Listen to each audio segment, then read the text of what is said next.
Hola a todos, esto es A 30 Teclas por Hora, el podcast semanal donde aprendemos juntos escribiendo. Soy Manu. Yo soy Carmelo. Soy Miguel. Y yo soy Javier. Y esta semana, continuando con nuestra nueva miniserie de World Building, vamos a hablar de los sistemas políticos en la ficción, cómo crear formas de gobierno, si son imprescindibles también, y qué elementos clave deberíamos incluir en una historia. Nos centraremos, como solemos hacer, en la fantasía y en la ciencia ficción en este caso, pero bueno, esto sirve un poco para la creación general en todo tipo de géneros, ¿no? Bueno, después de esto que hoy se ha pasado por el programa Javier Miró, un autor envuelto en tantas cosas que no podemos más que agradecerle que nos haya hecho un hueco para asistir aquí. ¿Qué tal, Javier?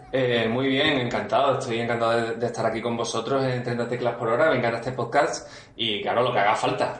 Joder, pues muchas gracias, hombre. Estás en Austria, ¿no? Estoy en Austria, aquí que está como empezando a nevar. Creo que es totalmente diferente a lo que estás viviendo tú ahora mismo, en concreto. Sí, pero el muy calor bien. Absoluto. Aquí se está muy bien, muy bonito todo. Aquí es que ya se estaba haciendo un poco la norma en el programa grabar desde diferentes partes del mundo, ¿no? Claro, por supuesto. Eso está bien. Además, eso significa que uno se mueve, ¿no? Que anda haciendo varias cosas. Bueno, Javier, para los que no lo conozcáis, aparte de ser autor, también se encarga de la web Autorquía, de libros prohibidos, tiene un canal de YouTube donde has estado subiendo, ¿no? Los vídeos sobre NaNoWriMo de este mes pasado. ¿Qué más haces? O sea, haces de todo, no paras. Bueno, básicamente lo has dicho muy bien, ¿no? Si solamente puedo decir, pues un poco más, que Autorquía es una asesoría literaria, que trabajamos con autores, que somos editores de la gente que no tiene editor. En Libros Prohibidos, pues es una revista online que habla pues sobre todo de género fantástico, de fantasía, ciencia ficción y terror, y hablamos un poco de todo, pero estamos enfocados a la literatura independiente. Y luego mi canal de YouTube, pues bueno, pues hago un poco una mezcla de las dos cosas. Doy consejos para escritores y también lo máximo, también un poco mirando hacia la fantasía y la ciencia ficción y el terror, que son mis temas.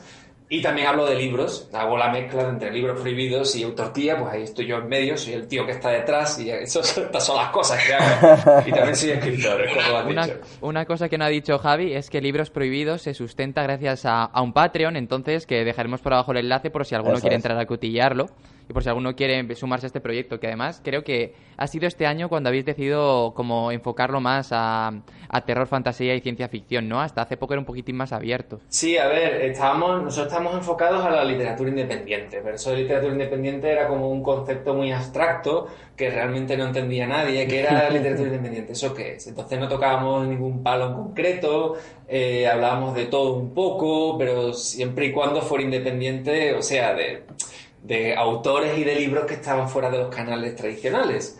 Y como poco a poco están surgiendo muchísimas editoriales que son de ciencia ficción, de terror y de fantasía, y son todas independientes, bueno, casi todas, una gran mayoría, pues poco a poco eso nos fue llevando a que nosotros nos especializáramos también. Si es que nosotros apenas hemos tomado ninguna decisión, es que nos ha empujado al mercado, por decirlo de alguna manera. De forma casi natural, ¿no? Sí, ha sido totalmente orgánico. Llegó un momento que lo anunciamos, es lo que ha dicho Carmelo. Dijimos, mira, estamos especializados en fantasía, ciencia ficción y terror. Más que nada porque es que nos estáis empujando a ello. Que no está mal, pero, en fin. Claro. Es tu género favorito, ¿no? También la fantasía y la ciencia ficción, ¿no? Sí, es lo que yo escribo. Hasta ahora solamente estaba escribiendo fantasía y ciencia ficción, pero en el último número de la revista Tantrum, que salió en noviembre, ha salido hace Te han nada. entrevistado, ¿no? Además. ¿Perdona? Te han entrevistado en esta revista, Sí, ¿no? En Tantrum. ahí soy el autor invitado del número de noviembre, que es el número 3, es una revista que lleva muy poquito tiempo fuera, pero que está súper chula. Y ahí publico un relato de terror, que es la primera cosa de terror que yo publico y con la que me he atrevido. Bueno, mentira, es la primera cosa de terror que no la quiero tirar a la basura. Que eso ya es mucho decir, ¿no? Cuando escribimos. Pero puede ser terror y fantasía. Sí, no, hombre, siempre me he sentido más cómodo con lo demás. Con el terror nunca me he sentido cómodo. Y por primera vez he dicho, bueno, pues esto creo que se lo puedo dar a leer a alguien. No es potable eso, ¿no? Bueno, seguro que ya lo es. Lo que pasa es que, claro, nosotros es que como escritores hay que tener esa necesidad, ¿no? De sentirse bien con la cosa, aunque otros digan que sí, uno tiene que ser más perfeccionista, ¿no? Sí, hombre, buscar la perfección, pero dentro de lo que cabe, obviamente, porque no existe la perfección, pero si buscar que el texto te convenza a ti. También luego todo esto es subjetivo. Hay libros o textos que le gustan mucho a unas personas y el mismo texto no le gusta nada a otras. Es que es súper subjetivo. Claro. Pero bueno, si el primer filtro no lo pasa, que soy yo, pues ese cuento o ese libro está muerto. Madre mía, pero a veces es lo que dices, que a veces somos demasiado exigentes. Sí.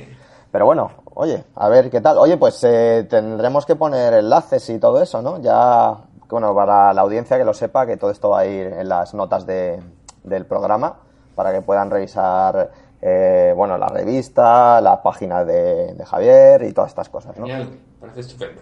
Muy bien. Bueno, pues vamos a empezar con el tema. World building, sistemas políticos. Bueno, la última vez estuvimos hablando con Arantxa de culturas y dijimos que uno de los temas más importantes, que hasta cierto punto hay que incluir en la historia, ya sea de una forma más tangencial o más importante, ¿no? Tiene que ser el sentido político de los mundos, sobre todo en fantasía y ciencia ficción, como hemos dicho. Y vamos a hablar de esto. Bueno, ¿por qué cuidar el aspecto político en las historias? ¿Por qué es tan necesario, ¿no? Esto te lo dirijo a ti, Javier, y vamos rotando. Vale, tengo que empezar diciendo que me habéis hecho un poquito encerrona porque me dijiste que íbamos a hablar de world building así en general y no sabía que iba a ser tan específico. Pero oye, no, pues por mí encantado, que también me encanta el tema político, pero que joder. Vale.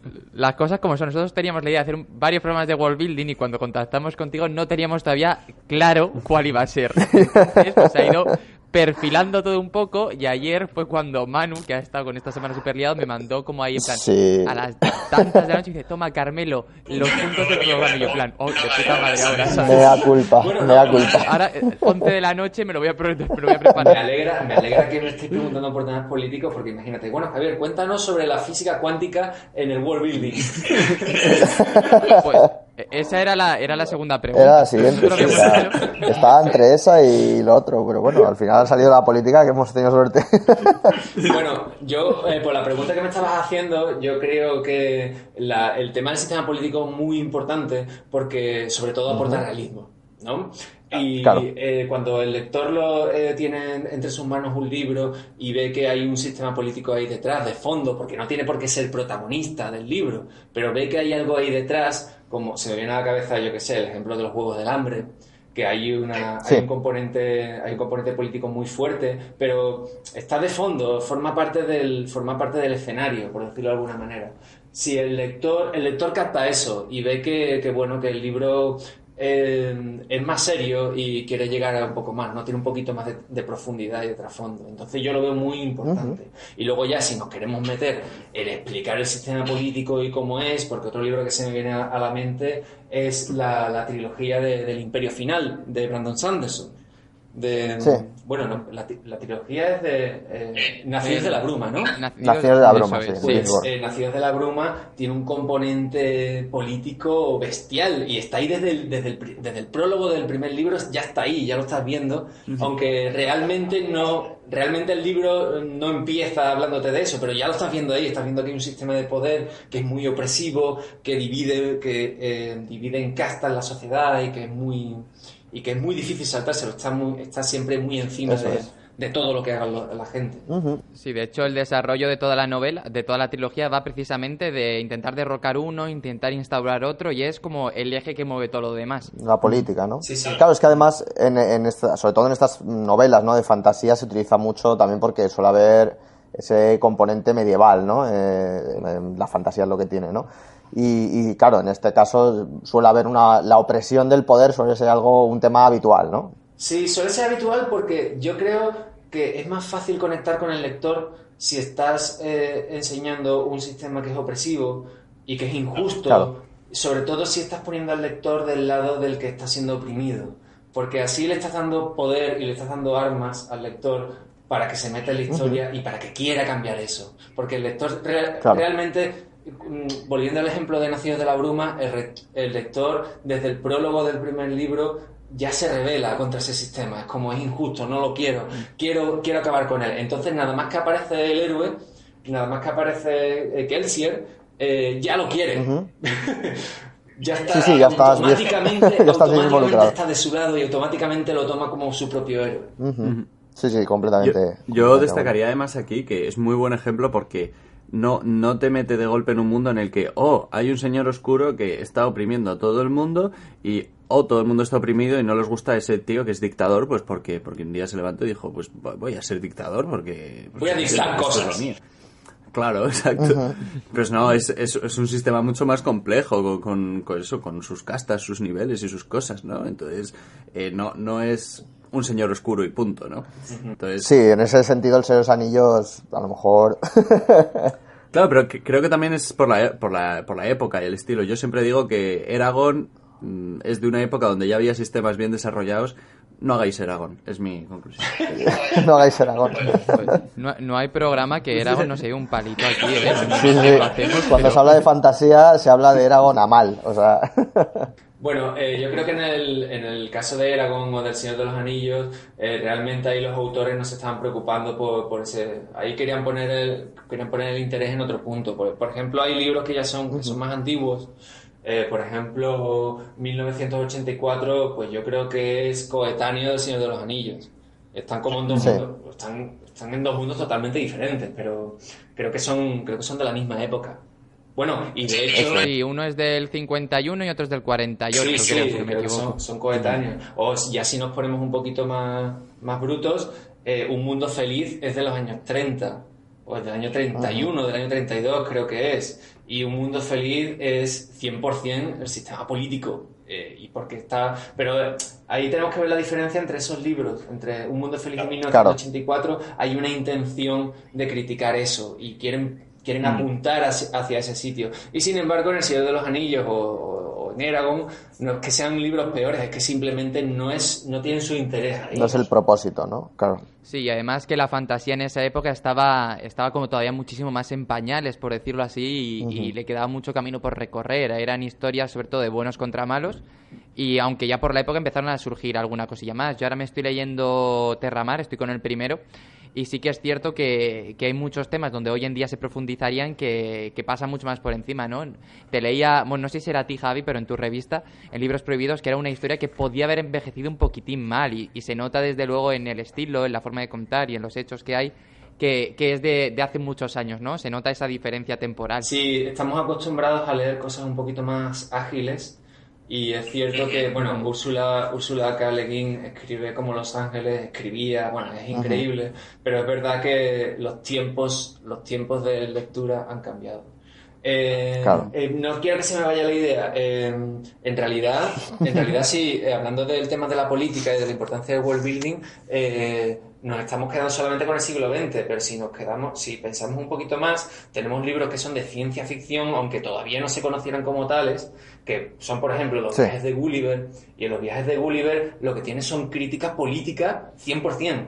Pero ahí también tenía la intención, Jonathan Swift tenía la intención de criticar lo que había en ese momento, en un momento en el que no podías decir nada porque es que te cortaban la cabeza. Y ahí tenemos crítica pura y es ciencia ficción o fantasía, como vosotros queráis.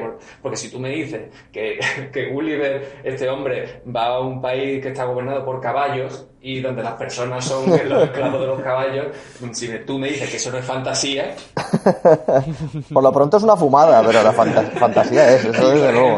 Por ejemplo, uno de los primeros libros también que son como de ciencia ficción, bueno, no sé si de los primeros, porque bueno, la literatura desde el principio, desde la Ilíada y la Odisea, eso es fantasía 100% y eso es el principio. Pero por ejemplo, uno de los libros que también está criticando el tema político es Utopía, que es de Tomás Moró, que es del siglo XVI, igual está utilizando mundos alternativos para criticar precisamente lo que hay y está utilizando la política para ello. Utopía viene de, bueno, la palabra la conocemos todos, pero viene de ese libro y viene de un sistema ideal, un país ideal que este hombre se inventó. y que poniéndolo en contraposición con lo que había en ese momento, pues ese país era muchísimo mejor, le daba 1000 vueltas. Y es una forma de criticar lo que había en ese momento. Y lo mismo le pasaba a Jonathan Swift con los viajes de Gulliver. Sí. Entonces yo creo que ha estado ahí desde el principio, ¿no? Es como vamos a recurrir Claro, a la esto... fantasía y a la ciencia ficción vamos a meternos con lo que tenemos, porque es que lo que tenemos es una mierda y queremos cambiarlo, pero no sabemos cómo. ¿Sabes lo que pasa pero también? al final Que ahora... la literatura siempre ha ido por ahí, ¿no? Intentar hacer la crítica lo más posible que se podía hacer y es normal. Lo que pasa es que claro, que cada cosa hay que tomarla en su contexto y que quizá hoy es donde yo estoy viendo menos crítica a muchas cosas, pero que parece que cuando hablamos de fantasía, de ciencia ficción de hace algunos años, la tomamos como algo menos o distopías y los metemos también en todo este tipo de contextos y no es así. Es probable que fuesen súper fuertes y sobre todo teniendo en cuenta lo que decía Javi, ¿no? Que eran épocas que a lo mejor si disentías un poquitín, ahora te cierran la cuenta de Twitter, pero antes te cortaban la cabeza. Hombre, lo que pasa es que también la mentalidad ha cambiado, ¿no? Igual que ahora, yo que sé, antes, como decía Javier, eso no se consideraba estrictamente fantasía, pero ahora si lo metes, o sea, si lo ves directamente piensas, pues esto tiene que englobarse en el género fantástico, ¿no? Hombre, no, o sea, la Ilíada te la hablan como alta literatura, que lo es, que tiene un grandísimo valor, pero eso es fantasía. Sí, eso es fantasía. pero es fantasía, claro. Bueno, eso creemos, ¿no? No sabemos lo que pasó en el pasado, ¿no? Pero no, ¿cómo va a ser la Ilíada fantasía? Oh, joder, anda, y si ya hablamos de la Biblia, me callo. Sí. Estamos empezando a entrar en los temas donde podemos patinar mucho. Donde nos gusta entrar por otro lado, pero bueno, en fin. En fin, pero por ejemplo, al hilo de lo que decíamos antes, ¿no? En la fantasía, por ejemplo, se daba mucho, ¿no? El componente por ir un poco recuperando la dirección antes de meternos en cosas. Pero decíamos, ¿no? Que la fantasía medieval suele ser muy absolutista, ¿no? Suele ser mucho, a lo mejor, monarquías o teocracias, ¿no? En el sentido de la ciencia ficción, yo creo que nos encontramos más a lo mejor con este tipo de oligarquías, ¿no? O estos capitalismos corporativos, ¿no? Cosas así. Realmente, y en el fondo es lo mismo. Siempre suele haber una especie de opresión. En unos casos es económica, ¿no? En otras veces es más social. Pero la política sirve mucho para hacer hincapié en eso, ¿no? En esa crítica, como decías tú. Sí, mira, eso que has comentado bueno, antes de ponerme con eso, en realidad cuando hablamos de grandes corporaciones o de oligarquías y todo eso, yo no veo diferencia, por ejemplo, como era el sistema de la Edad Media. No lo veo diferencia del sistema feudal de la Edad Media. Y incluso... pero es que son patrones que se repiten. Son patrones que se repiten de gente que está en el poder y que su lucha es o bien por aumentar su poder o por mantenerse ahí. Y ya está. Entonces, ese sistema lo ves repetido tanto en el mundo feudal, lo ves repetido en megacorporaciones que tienen un mismo patrón. Incluso las corporaciones de hoy en día lo que quieren es aumentar su poder y mantenerse en el poder sobre todo. Y tú te mantienes en el poder machacando a los que están abajo y aumentas tu poder cargándote a los que son como tú. Y eso mismo, ya te digo, eso pasa en los sistemas feudales, eso pasa en la mafia, por ejemplo, así funcionan los mafiosos, por ejemplo. Y son patrones que nunca paran de repetirse. Entonces, nosotros, la otra cosa que te iba a decir cuando hablamos de fantasía y de ciencia ficción, que para mí son lo mismo, chan, chan, chan... Para mí no hay diferencia entre la fantasía y la ciencia ficción vista desde el punto de vista de un escritor, quiero decir. A la hora de crear no hay diferencia. Luego, por supuesto que la forma de documentarte es distinta con la fantasía y con la ciencia ficción. La forma de montar el world building es distinta. Pero básicamente son la misma cosa a la hora de crear. Entonces, si estás creando en ciencia ficción, a lo mejor estás pensando en megacorporaciones. Pero es que en fantasía estás pensando, pues yo qué sé, en otros sistemas, pero que son básicamente lo mismo porque son patrones que se repiten. Y son patrones de conducta. Sí, es la historia de la humanidad, digamos. Sí. Entonces, aquí de abajo contra el de arriba, lo que ¿no? vengo a decir con todo esto es que si nosotros queremos crear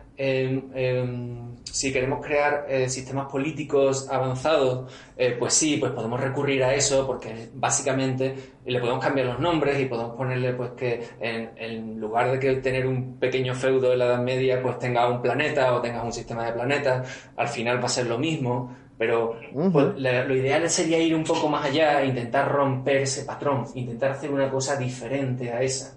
¿Y cómo se hace una cosa diferente a esa? Pues cambia el poder. estos sistemas de los que hemos estado hablando están basados en un poder de esas personas que quieren mantenerlo y quieren aumentarlo. La idea es cambiar ese patrón, hacer una cosa diferente. Y eso es lo que marca la diferencia. Eso es lo que puede hacer más interesante tu sistema, si tú realmente consigues cambiar eso. Que es muy complicado, por supuesto, porque es algo totalmente nuevo. Pero si consigues hacer eso, pues ahí estás ganando. Es lo que pasa, por ejemplo... Sobre todo, claro. Mira, por ejemplo, pasa una cosa parecida en La mano izquierda de la oscuridad. Volvemos a Ursula K. Le Guin, que ahí cambia bastante el concepto, porque los habitantes no tienen género, no tienen un género definido, no tienen guerras, son muy distintos, y entonces el sistema político también cambia.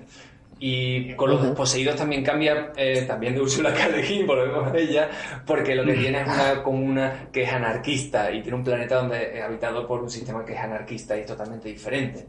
Entonces, si tú consigues hacer un sistema político que cambie el poder y cambie la forma de relación de las personas conforme al poder, estás haciendo algo totalmente distinto. Y eso creo que es lo más interesante hoy en día, porque si no, lo que estamos haciendo es repetir los patrones que se vienen repitiendo desde siempre. Claro, es que a mí me parece muy, muy interesante esto que has dicho, que a un cambio que hagas, pues por ejemplo en la fisionomía, ya eso determina mucho la sociedad. O sea, también es Sanderson, ¿no? Con lo de los ojos claros en El Camino de los Reyes, ¿no? Si no me equivoco. Tú te lo has leído, ¿no, Carmelo? No. Pero bueno, el caso es que es eso, ya hay gente que tiene los ojos claros. Está bien que lo... hay gente que tiene los ojos claros y otros que no. Y entonces unos están en el poder y otros que no. Y entonces, claro, dices, hostia, es que es un cambio mínimo, pero es verdad, ya hay una estructura ahí social que ya determina la política, ¿sabes? Sí, esto lo estaba diciendo el otro día Arantxa, ¿no? El tema de cómo la geografía, cómo los recursos y claro, la fisionomía de las personas también define la sociedad y por tanto las políticas, ¿no? Que van a tener esa sociedad. ¿Cómo creéis que habría que empezar si vamos a crear un sistema político, ¿no? Quizá habría que pensar lo primero quién está al mando, ¿no? Y por qué. Sí, efectivamente, pero bueno, al final no pienses en quién está al mando, porque podrá estar uno o habrá otro, igual. Siempre va a haber un tipo, siempre va a haber alguien ahí dispuesto a pisar cuellos, dispuesto a hacer cualquier cosa por mantener su poder. O sea, ¿quién en el sentido de quién es esa persona en ese mundo, ¿no? A eso es a lo que me refiero. Quizá no es tanto qué persona está al cargo, sino cómo influye la posición de esa persona, ¿no? Qué efecto va a tener sobre el resto, ¿no? Yo creo que más, porque es lo que dice Javi, al final a ti te vale cualquier persona, bueno, no te vale cualquier persona, ¿no? Pero que al final eso es lo de menos, es más el impacto que esa persona pueda tener o ese sistema pueda tener, así que yo que tampoco soy muy versado en world building político, pero sí que me imagino que cuando George Orwell creó 1984, que lo hemos sacado aquí, no está tanto pensando en el hermano mayor, sino en todo el tipo de censura que había sobre el lenguaje y el pensamiento en el mundo en el que él vivía, y a partir de ahí yo supongo que empezó a dar forma a todo lo que hubo después, ¿no? Al partido político, a ese radicalismo que había, esa forma de gestionar la ira.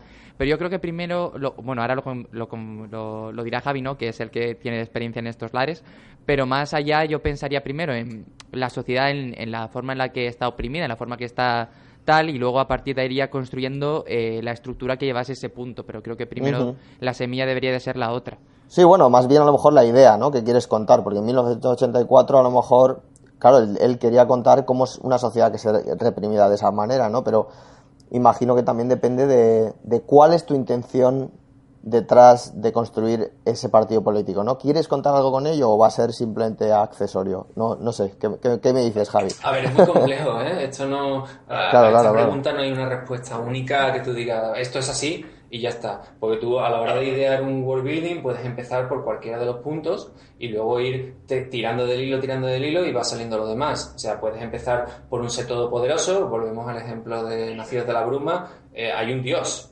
El malo es un dios, ¿verdad? Es el dios de todo y es ultra poderoso, no hay quien le tosa. Además tiene un sistema, se ha montado un sistema a su alrededor que lo hace virtualmente invencible. Luego se lo cargan así, pero bueno, la cuestión es que es un ser todopoderoso y de hecho es Dios.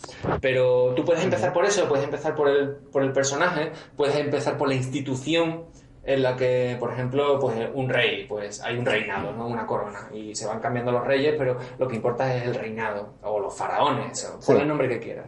Puedes empezar por la institución, puedes empezar por las formas de represión que pueda tener ese sistema. Estamos hablando de reyes y todo eso, pero también hay sistemas parlamentarios o oligárquicos o así, más representativos en principio, y también pueden estar oprimiendo a la gente y también pueden estar haciéndolo mal. Eso, bueno, de hecho lo conocemos. De hecho, lo vivimos, sí. Esto lo vivimos en nuestro país. Entonces son muchos, digamos que son muchos aspectos, y tú puedes empezar por el que quieras, tienes una idea y quieres empezar por ese, luego vas tirando del hilo y luego lo demás va tomando forma. Para mí, si yo tuviera que empezar por uno, yo creo que el más importante de todos es qué es lo que hace poderoso a esa persona o esa oligarquía, o llámalo como quieras. ¿Qué es? Por ejemplo, en nuestro mundo nosotros vemos súper claro, pues es el dinero, ¿no? Y el dinero, pues yo qué sé, pues, un poco más antiguo, pues el oro, pero hoy en día el dinero o el petróleo o algo así, ¿no? Para poner ejemplos muy claros que lo reconocemos muy bien. A la hora de construir un mundo tenemos que ver qué es lo que hace poderoso, porque esa persona o ese grupo dominante que está ahí está sustentado por esa cosa precisamente.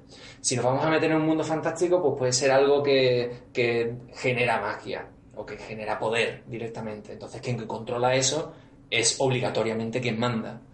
Entonces yo creo que tenemos que empezar por eso. ¿Qué es eso? ¿Qué es eso que hace poderoso a esa persona? Y a partir de ahí ir creando la estructura, ir creando quién es el que manda y por qué. Yo creo que a partir de ahí sería más interesante. Ese es mi punto de vista a la hora de partir. Pero ya te digo que me parece que cualquiera de las soluciones me parece correcta, porque si tienes una buena idea, tira de ella. Claro. Es que hay muchas formas de ver el world building, ¿no? Como decía David Hill también. Por ejemplo, David Hill decía que yo también soy de esa rama, ¿no? Que lo primero es contar la historia y luego crear, ¿no? Alrededor el mundo. Pero es verdad que hay gente que primero crea ese mundo y luego quiere contar una historia dentro del mundo, ¿no? O sea, depende, como dices tú, ¿no? Depende de cómo quieras, por dónde quieras empezar. Pero es que fíjate, tú... estoy muy pesado con el ejemplo de La Ciudad de la Bruma, pero es que a mí la trilogía no me pareció gran cosa, tengo que decirlo. El primer libro me pareció brutal, pero la trilogía así como que está construida no me gustó mucho. Pero bueno, el world building me parece increíble. Tiene muchas cosas increíbles esa trilogía, muchísimas, y sobre todo por world building. Tú dices, Nacidos de la Bruma, ¿cómo se creó esto? Porque tú empiezas a pensar y dices, ¿qué es lo más importante aquí? Porque hay tantas cosas que son importantes y hay tantas cosas que son muy distintas, porque a lo mejor a mí me da la sensación, por cómo está construido, que lo que le da sentido a este world building es el sistema de magia. Sí, claro. Sí, totalmente. Tiene pinta de que todo está girando en torno a eso. ¿Verdad? Sí. Porque luego el Dios todopoderoso, de hecho, básicamente es el fundador del sistema de magia, o es el que lo controla. Lo de Brandon Sanderson es una auténtica locura a la hora de construir, y es exactamente lo que tú dices. Es que además ya no solo es que esté en las clases sociales, sino que también hay clases en función de qué magia seas capaz de utilizar, eso también te coloca en un estrato o en otro. Y es brutal, y además es lo que tú dices, es que el propio Lord Legislador es el que, como a riesgo de spoiler, ¿vale? Ha como creado todo lo que hay alrededor, ¿no? Todo el sistema ha sido como un desarrollo. No es que estuviese la magia, es que parece que se ha creado y se ha construido a propósito para mantener esa estructura constantemente, ¿no? Y si te fijas, todas las decisiones que toma, todo su política más dictatorial, por llamarla de alguna forma, se construye sobre la base de seguir manteniendo ese sistema de magia. Y es brutal. Sí. O sea, la forma en la que está construida es brutal. Y a mí me apasiona un señor que es que además escribe a una velocidad que es una locura. Es que escribe rapidísimo. No es como un George R.R. Martin de la vida, un Patrick Rothfuss que tardan años en sacar sus novelas. No, pero es que este señor a lo mejor te saca 2 o 3 novelas al año. Es que es una auténtica locura la capacidad que tiene. Sí, el tío tiene muchas historias que contar. A mí, ya te digo, que a mí esa trilogía no me encantó, no me volvió loco, pero sí que se pueden aprender muchísimas cosas de este autor. Sí, de world building sobre todo. De world building es muy interesante. Si quieres hacer un world building de fantasía, de ciencia ficción o de algo híbrido que tenga fantasía y ciencia ficción, es muy importante leer este autor, porque es que es muy bueno, es muy muy bueno, es muy imaginativo, tiene unas soluciones que son muy buenas, y además que te ayuda a visualizar cómo con un world building puedes enganchar al lector, que es una cosa que digo yo, madre mía, Exacto. que no parece... No estaba tan claro que esto fuera así, que esto fuera tan fácil. Ya. Sí, sí. Pues hay una cosa, por ir avanzando y tal, una cosa que me gusta mucho a mí del aspecto del world building de la política y tal, es, no sé si estaréis de acuerdo conmigo, es el crear lo que no se ve, ¿no? Y con esto me refiero a... Es muy típico decir, bueno, pues está el rey, está no sé quién y no sé cuántos, ¿no? Las figuras visibles, digamos, en toda esa trama, pues, los que dan las órdenes, digamos. Pero a mí me gusta mucho que haya una serie de capas con respecto a esto y por ejemplo, igual que pasa en nuestro país y bueno, en la mayoría, esas cosas que no sabemos, los tejemanejes que se guardan entre ellos, las mafiosidades, ¿no? Y que hay detrás que no se ven, ¿no? Yo creo que eso también es un aspecto muy guay, muy importante, ¿no? Sí, igual la forma de decirlo sería el circo de verdad, ¿no? No el circo que se ve simplemente en televisión y tal, sino de verdad cómo se maneja todo por detrás. Y cómo se puede usar eso de las historias, que eso es la hostia. El House of Cards. Tuve un profesor que estuvo mucho tiempo de abogado en el Parlamento Europeo y nos contaba precisamente eso, ¿no? Que el Parlamento está muy bien, que el hablar ahí está muy guay, pero que de verdad donde se tomaba toda decisión que afectaba y que dirigía Europa era por la noche tomándose unas copas, ¿sabes? Entonces, fíjate, sí. Que el circo que se mostraba está muy bien, pero que en realidad donde se tomaban todas las decisiones era pues lo que no se ve, lo que no se muestra y que lo que se enseña en realidad no es más que una apariencia y es lo que dijo Aranzazu, ¿no? La punta del iceberg, la teoría esta que mencionó ella. Eso y que es. en realidad todo lo que de verdad importa es lo que no se muestra porque precisamente es porque si se mostrase la gente, o sea, no se puede mostrar ese tipo de cosas, ¿no? Claro. Te quitas de presión, te quitas de todas las cámaras, te quitas de todos los ojos y es cuando se puede hablar con libertad sin temor a patinar y que te machaquen por eso, ¿no? Y sobre todo cuando estás en el ojo del huracán constantemente. Y es lo que tú dices, al final para construir un sistema como el de, bueno, ya por seguir con él, ¿no? Como el de Brandon Sanderson, al final lo que se muestra es muy, muy poquito del trabajo que en realidad ha hecho el escritor. Él tendrá una serie de apuntes, de notas, no sé cómo escribirá este señor, pero una serie de información que no ha mostrado, pero que él las necesita para poder enseñar y para poder narrar ese mundo, que seguramente alucinaríamos si lo viésemos. Sí, sí, estoy convencido de que es así. Me parece que es una cosa que tiene que estar en todos los libros, ¿no? En todos los libros que a la hora de ponerte a escribir tiene que haber una información, tiene que haber un trabajo previo que es lo que te hace después poder hacerte escribir con propiedad y que tú sepas de lo que estás hablando, porque el lector no tiene por qué saberlo todo, con que lo intuya ya vale. Tú no tienes por qué estar, todo ese trabajo previo es para ti como escritor, tú no tienes por qué mostrarlo.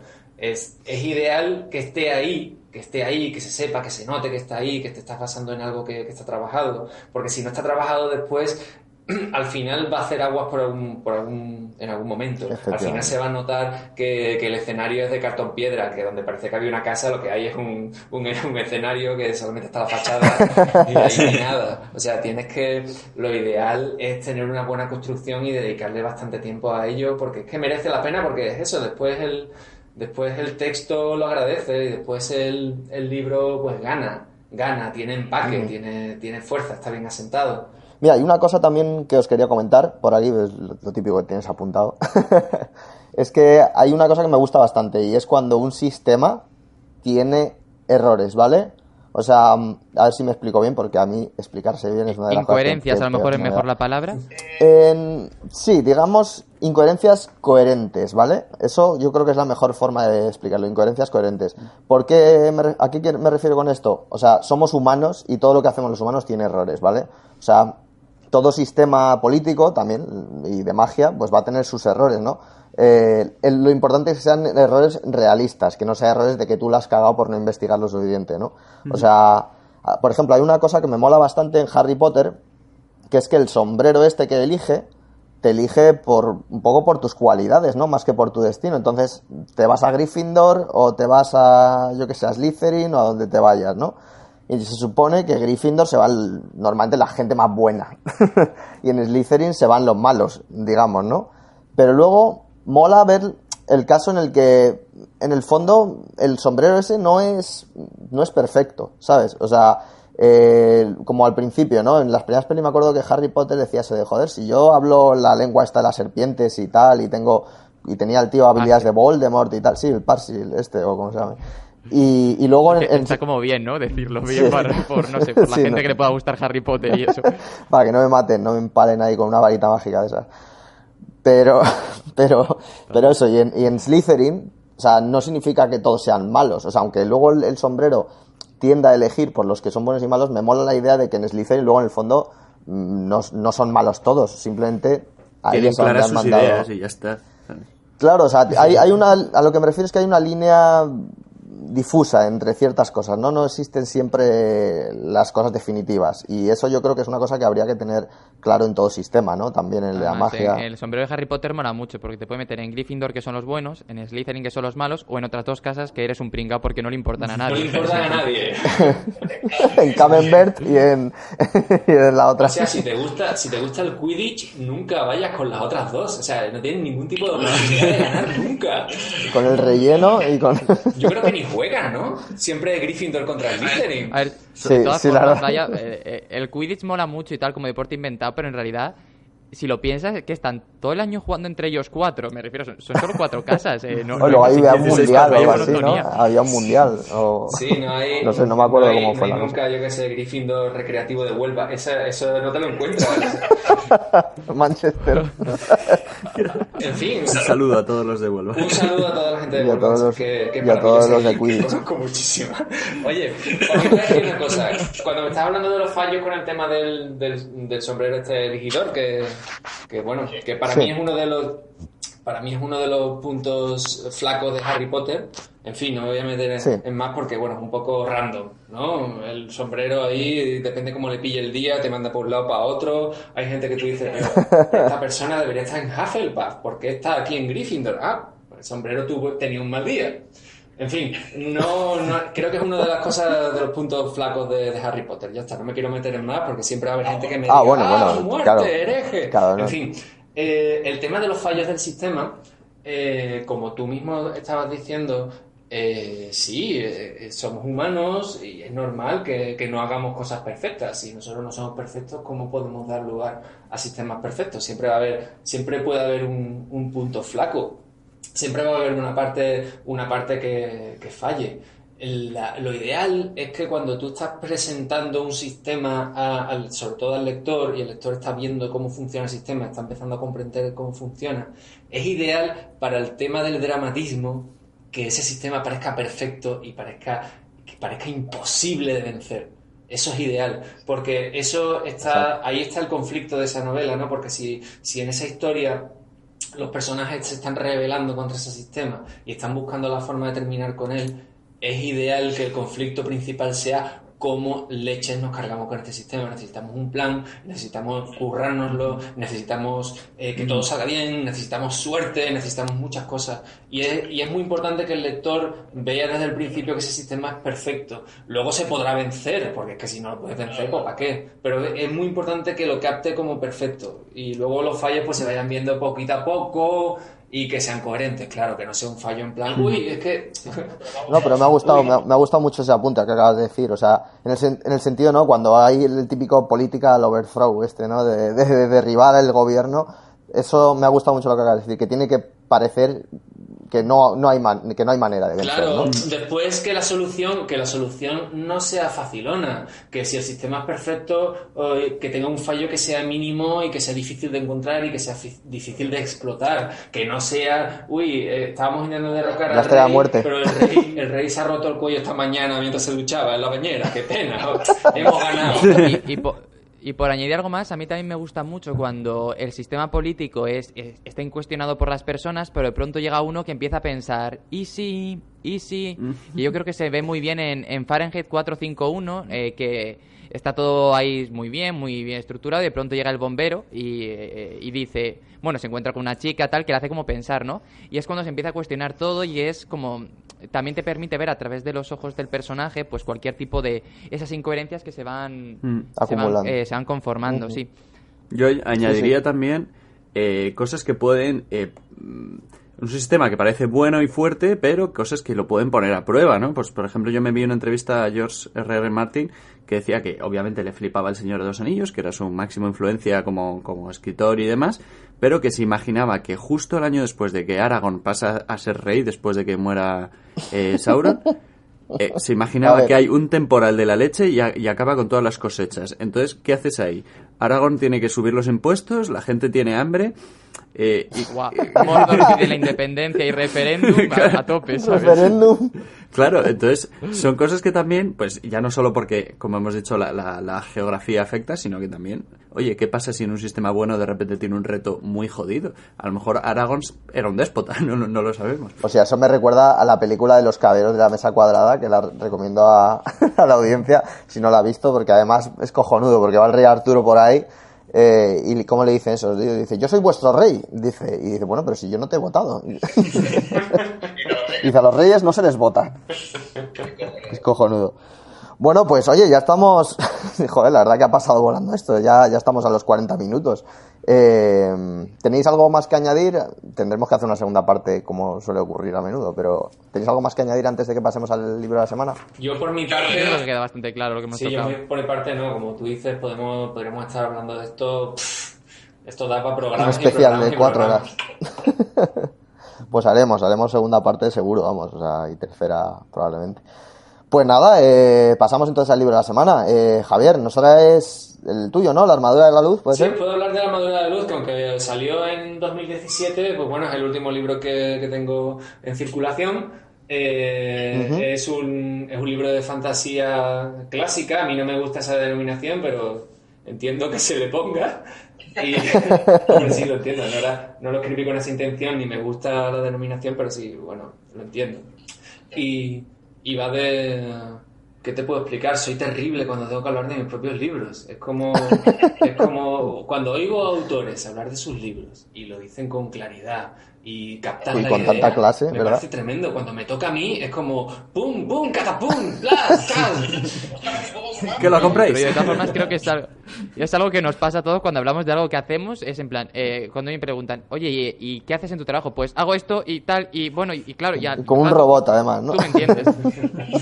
Bueno, el libro va de una pareja de ladrones que se encuentran por casualidad dan con una espada que es muy... es bastante increíble, pero no solamente eso, sino que en el mismo momento descubren que hay un torneo en una ciudad que no está demasiado lejos y están torneando una armadura mágica. Y bueno, uno de las parejas de ladrones, una de ellas que se llama Ibiki, decide que ella está loca por participar en estas cosas y practicar la magia y codearse con este tipo de gente. Su compañero, Jax, no lo ve tan claro, pero bueno, al final terminan yendo a la ciudad y bueno, al final descubren que el torneo ha traído a todo tipo de personas y personajes que tienen unas intenciones terribles y se ven envueltos en un montón de problemas con la gente que está buscando la armadura, en fin. Y de eso va, y ya está, fin, todo bien. Se acabó. No, suena muy bien, la verdad. Pues ya sabéis, la armadura de la luz de Javier Miró. Y bueno, recomendamos también que echéis un vistazo al artículo de Tantrum, a la historia sí, lo de terror y dicho relato. antes, pero nada, la revista Tantrum, que son casi 200 páginas de revista, que publican relatos, son...